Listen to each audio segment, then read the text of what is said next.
Hello student, this is Shaheen and in this particular lecture video we are going to discuss 5 tips। और ये जो 5 tips हैं ये आप लोगों की हेल्प करेगी असाइनमेंट बनाने से पहले। मतलब अगर आपको ये 5 टिप्स के बारे में पहले ही पता होगा तो आपका जो असाइनमेंट है वो इम्प्रोवाइज्ड मैनर में प्रिपेयर हो जाएगा। और जैसे कि आप लोगों को पहले ही पता है 12 अगस्त से आप लोगों के असाइनमेंट प्रेजेंट हो जाएंगे, मीन्स शीट्स आ जाएंगी एक तरीके से ऐसी जिसमें क्वेश्चंस लिखे होंगे और जितने भी क्वेश्चंस अटैम्प्ट करने होंगे वो सारी की इन्फॉर्मेशन दे रखी होगी। शेड्यूल के बारे में पूरा का पूरा मेंशन होगा कि आपको शीट्स में क्या मेंशन करना है, क्या मेंशन नहीं करना है, और वो सब मैं डिटेल में आप लोगों के साथ डिस्कस करूँगी। तो आप लोग इससे बेफिक्र रहो। बस फिक्र आपको इसकी करनी है कि जो जो पॉइंट्स आज मैं आपके साथ डिस्कस करूंगी वो सारे के सारे पॉइंट्स आप लोगों को अच्छे से अपने असाइनमेंट बनाते वक्त ज़रूरी याद रखने हैं। ओके, तो अब बात करते हैं कुछ टिप्स की। जैसे सबसे पहले tip, number 1 tip, according to me the thing is do not copy the stuff blindly। What I mean by the statement is कि आप लोग कोई भी जो स्टफ है, स्टफ मीन्स असाइनमेंट है, ठीक है, जो असाइनमेंट है वो ब्लाइंडली कॉपी नहीं करना।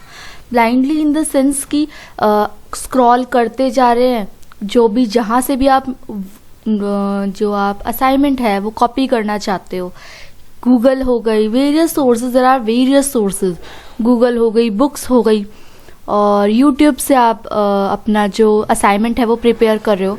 तो काफ़ी सारे यूट्यूब्स भी मैंने जाके देखा, वो सिर्फ कह देते हैं ये है असाइनमेंट एंड देन स्क्रॉल करते रहते हैं, धीरे धीरे स्क्रॉल करते रहते हैं। उनको कोई लेना देना नहीं है कि आपका आंसर उसके साथ मैच कर रहा है नहीं कर रहा।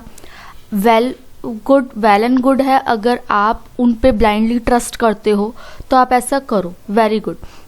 लेकिन it's my suggestion for you is आप लोग उसके एक्सप्लेनेशन को एक बार पढ़ लो, या ऐसी कोई यूट्यूब प्लेटफॉर्म ढूंढो या ऐसा कोई गूगल पे वो ढूंढो जो ट्रस्टवर्दी हो। अब जैसे मैंने अभी तक के 4th सेमेस्टर के जितने भी असाइनमेंट प्रोवाइड किए हैं उनमें सब में एक्सप्लेनेशन प्रोवाइड किया है, एक एक चीज़ बताई है, इसका आंसर मैंने कहाँ से लिखा है, इसका आंसर मैंने ऐसा क्यों लिखा है, ठीक है। तो ये जो है वो है मेन हथियार का रोल प्ले करेगा जो कि आपके असाइनमेंट में मार्क्स को बूस्ट अप करेगा, इंक्रीज करेगा।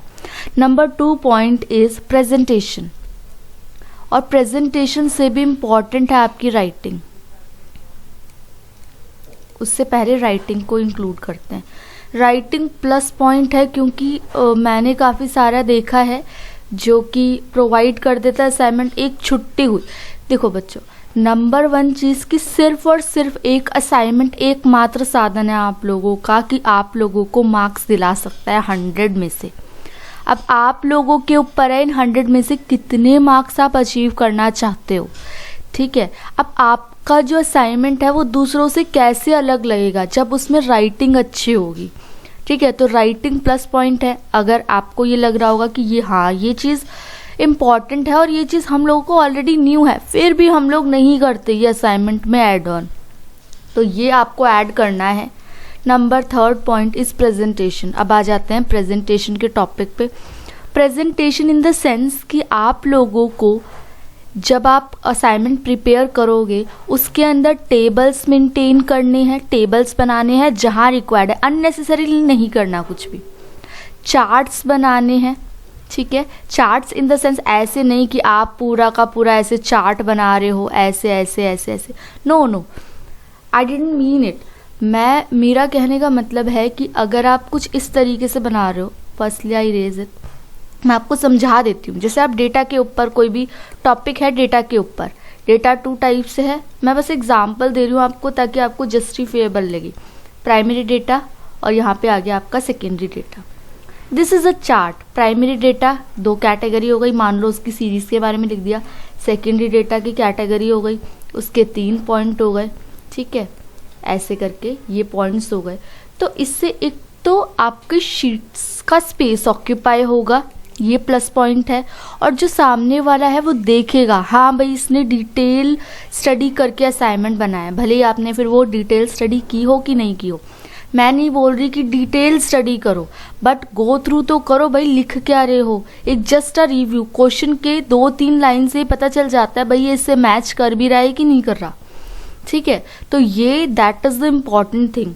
ठीक है, तो प्रेजेंटेशन में मैंने टेबल्स के बारे में बोल दिया, चार्ट्स के बारे में बोला, और जो इम्पॉर्टेंट चीज़ है that is example. You have to mention the example and conclusion also. आप लोगों ने अगर 4th सेमेस्टर वालों में से कोई अगर मुझे फॉलो कर रहा है तो उन्होंने नोटिस किया होगा, और काफ़ी सारे इसके कमेंट्स भी आए थे कि आपकी जो आईडी कंटेंट है that is different from others. तो उसमें मैंने क्योंकि मैंने कंक्लूजन मेंशन किए थे, बट वेयर एवर नेसेसरी मैंने एग्जाम्पल्स मेंशन किए थे। मेरी जो मेन प्रॉब्लम है वो ये है कि मैं सारे असाइनमेंट इंग्लिश में तो प्रोवाइड फिर भी कर दूंगी, हिंदी थोड़ा सा मेरे लिए टिपिकल हो जाता है, क्योंकि हिंदी की पहले मैं कन्वर्ट करूंगी, फिर मैं 2-3 लोगों को कंसल्ट करूंगी कि ये एग्जैक्टली है, क्योंकि यूट्यूब पे मैं अपने एंड से कोई भी ऐसी इन्फॉर्मेशन आप लोगों को नहीं प्रोवाइड करना चाहती जो आप लोगों के लिए प्रॉब्लम क्रिएट करे बाद में। आप बोलो मैम आपका इसका असाइनमेंट तो सही है नहीं, इसका आंसर तो सही है नहीं, तो इसलिए तो हमने प्रेजेंटेशन की बात की। नेक्स्ट अब हम बात करते हैं शीट्स की। बहुत सारे बच्चों को कन्फ्यूजन होगी शीट्स से भी रिलेटेड, तो वो भी कन्फ्यूजन दूर करते हैं। देखो, शीट्स आप ऐसी लेना जिसमें एक साइड लाइनिंग बनी हो और दूसरा साइड ब्लैंक हो। रीज़न बीइंग कि जब आप यहाँ पे कुछ लिखते हो और अगर आप बैक साइड भी लिख रहे हो तो वो जब आप इमेज लोगे या पिक लोगे उसकी, तो वो क्या होता है ना, डबल साइड रिफ्लेक्ट करती है। तो दैट इज़ द रीज़न, ये एक प्लस पॉइंट है जो कि आप अब भी आपको पता चल जाएगी। तो आप लोग 12 अगस्त से जब असाइनमेंट प्रिपेयर करोगे तो ये प्लस पॉइंट होगा। कितनी शीट्स मेंटेन करनी है, कितने पेजेस बनाने हैं। देखो, पेजेस का अगर मेरे से पूछोगे तो मेरा आंसर यही रहेगा कि 100 मार्क्स के अगर 2 क्वेश्चन है, ठीक है, तो 7 to 8 पेजेस, एक क्वेश्चन में 7 to 8 pages means 15 to 16 is the minimum pages which you have to required for your proper assignment। चाहिए ही चाहिए। हाँ, बच्चे 5 पेज में भी असाइनमेंट प्रिपेयर कर दे रहे हैं, 10 में भी कर दे रहे हैं। मेरे अकॉर्डिंगली अगर आप पूछोगे तो 7 to 8 जो शीट्स हैं 1 क्वेश्चन के लिए रिक्वायर्ड हैं। अब मैं यहाँ पे एक सिंगल शीट की बात कर रही हूँ, इसमें पेज नंबर मेंशन करना बहुत ज़्यादा ज़रूरी है। ये आप लोग के असाइनमेंट प्रिपेयर करते वक्त भी काम आएगा। और उसके बाद जो लास्ट टिप मैं देना चाहूँगी that is the 5th tip is update. You have to be update with the schedule. आप ऐसे नहीं यूट्यूब पे बोल दिया गया कि आप ना फ्रंट शीट पे अपना नाम लिख दो, ये कर दो, लास्ट में पेज नंबर और सिग्नेचर कर दो। नहीं, शेड्यूल प्रॉपर आता है तो उस शेड्यूल को आप लोगों को पढ़ना है। ठीक है, मैं वैसे से शेड्यूल की एक लाइन आप लोगों के साथ डिस्कस करूंगी, लेकिन मतलब अगेन वही है, अपडेट रहना आप सोल की वेबसाइट के साथ soul.du.ac.in। तो ये तो आप लोग पहले ही वेल अवेयर होगे इस वेबसाइट से। तो अपडेट, और जब आप अपलोड करोगे असाइनमेंट तो ये मेक श्योर करना कि अगर आपका सब्जेक्ट का नाम है इंग्लिश ए, सपोज इंग्लिश ए, तो जब आप अपलोड कर रहे हो तो इस पीडीएफ का नाम इंग्लिश ए ही रखना, क्योंकि क्या होता है इससे रिलेटेड कंफ्यूजन हो जाती है। ये चीज़ मैंने देखी है, जब शेड्यूल आता है आप लोगों का ना, शेड्यूल आता है तो वो शेड्यूल के अंदर मेंशन होता है कि आप लोग जिस भी नाम से फाइल अपलोड कर रहे हैं उसी नाम से वो फाइल को बनाएं। ठीक है, तो it is easier for them also कि आपकी फाइल को बहुत ही अच्छे से ऑब्जर्व कर पाए। तो ये मेरे 5 टिप्स हैं आप लोगों के लिए। होपफुली मैंने अपनी प्रॉपर कोशिश की है कि आप लोगों को सारी के सारी अच्छी चीज़ें प्रोवाइड करूं। हो सकता है किसी को ये लगा हो कि ये हम लोगों को पहले से ही पता था, क्या एक्स्ट्रा बता दिया इनमें, तो इट क्वाइट भी पॉसिबल, लेकिन कुछ लोगों को इससे हेल्प डेफिनेटली मिलेगी ही मिलेगी। और बाकी आप लोग मेरे साथ जुड़े रहोगे तो 2nd सेमेस्टर के मैं अपने एंड से प्रॉपर कोशिश करूँगी कि मैं सारे के सारे असाइनमेंट आप लोगों को प्रोवाइड करूँ। ओके, तो अब आप लोगों से नेक्स्ट लेक्चर वीडियो में मिलेंगे। आप लोग चैनल को सब्सक्राइब करो ताकि आप लोगों को पता चल जाए कि 2nd सेमेस्टर का ये असाइनमेंट अपलोड हो गया है। अदरवाइज अगर बात करूं तो ये सिर्फ और सिर्फ सोल के लिए नहीं, इग्नू वालों के लिए भी इम्पॉर्टेंट है, क्योंकि उन लोगों के भी असाइनमेंट चल रहे हैं। तो ये सारी की सारी चीज़ें सब लोगों के लिए इम्पॉर्टेंट है। तो आप लोग शेयर कर सकते हो this video with the IGNOU students, with the DU students, और जो जिन लोगों के भी असाइनमेंट्स हैं उन सब के साथ आप शेयर कर सकते हो। ओके, तो अब आप लोगों से नेक्स्ट लेक्चर भी नहीं मिलेंगे। Thank you for watching, be happy.